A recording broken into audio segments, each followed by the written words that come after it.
залуучууд гэхээр ямар ч асуудалгүй юм шиг нэгдүгээр нийгэм ойлгодог, шийдвэр гаргахчид ойлгодог. Яагаад гэвэл эрүүл байна, тэ залуу байна, ажлын ачаал даах чадвар сайтай байна ч гэдэг юм уу.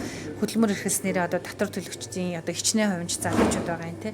Тэгэхээр залуучуудад асуудал байхгүй гэж ойлгоод байдаг. Гэтэл яг үнэндээ сэтгэл зүйн асуудал, эрүүл мэндийн асуудал, тэ.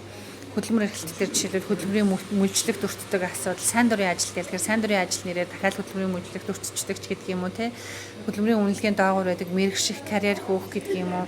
За тэгээд нөгөө улс төрийн асуудлаар ингээд санал үзэл бодлын хуваагдалд ордог ч гэдэг юм уу, нэг иймэрхүү байдлаар дахиад цаашаагаа ярих юм бол гендер эрхтэйч байдлын асуудал яригдана, өсвөр насны хүүхдүүдийн асуудал яригдана, эрүүл мэндийн хувьд бол бэлгийн замаар дамжих халдварт өвчнөөс гадна тэр хамгийн чухал асуудал нь тэр үе тэнгийн дээрлэхэлт дарамт, тэгээд сэтгэл зүйн асуудлууд, тэр сэтгэл зүйн асуудалд нь үзүүлдэг төрийн зүгээс үзүүлдэг үйлчлэгээ юм байхгүй байгаа гэдэг ийм асуудлууд байгаа. За цаашаа хөдөлмөр эрхлэлт тэр нөгөө амжиргааны төвшин энтер гэдтэй явах юм бол одоо хуваараа бизнес эрхэлж байгаа стартап гэж хэлдэг. Тэгээ энэ бизнес эрхэлж байгаа залуучуудад жишээлбэл татварын таатай орчин, тий. Одоо саяны хэлцүүлгээр бол жишээлбэл гарч штэ. Эхний 1 2 3 жил дээр ингээ хөнгөлөлтөй татварыг багасгаад айл болох татваргүйгээр, тий. Илүү нөгөө заах, сургах, чиглүүлэх тал дээр нь байгаа 5 дахь жилээс нэглээ татвар авч болдгоо мó ч гэх юм.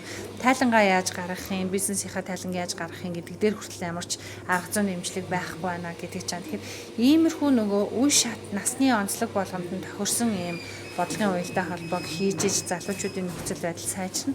Залуучуудын нөхцөл байдал сайжирна гэдэг нь өөрөө залуучууд чинь Монголын нийт хүн амын 3.1-ийг эзэлж байгаа. Тэгээ сая гаруй залуучууд байгаа. Яг хуулийн насаараа 15-34 гээ явах хэрэг маш өргөн хүрээний бүлэгтэй бодлогын уялдаа холбоогоор анхаарал хандуулж чадах юм бол тэрийгэ залуучуудын хөгжлийг дэмжих тухай хуулиндаа маш нарийн тусгаж өгөө. Гэтэ аль ямар нь юуг хариуцах, яаж уялдаа холбоогоо хангахын, тэрийг хэрэгжүүлдэг тогтолцоо нь ямар байх юм, залуучуудын оролцоог хангах, тэр насны одоо нийгмийн бас бүлгүүд байгаа шүү дээ. Маргинал бүлгүүд гэж хэлдэг, хөгжлийн бэрхшээлтэй, үндэсний цонх, за тэгэл хойрхон ангид ялаад эдэлж яагаад гараад ирсэн залуучууд ч гэдэг юм уу. Насан туршийн боловсролын төвөөр ингэж дамжих шаардлагатай, тий. Нийгмийн эдийн засгийн баталгаажих түвшнээс доогуур үрхийн залуучууд ч гэдэг юм. Энэ олон бүлгийн залуучуудаа яаж анхаарах вэ гэдгийг хуулиндаа маш нарийн зохицуулалтад тусгаад өгөх юм бол шийдэгдэх боломжтой гэж харж байна.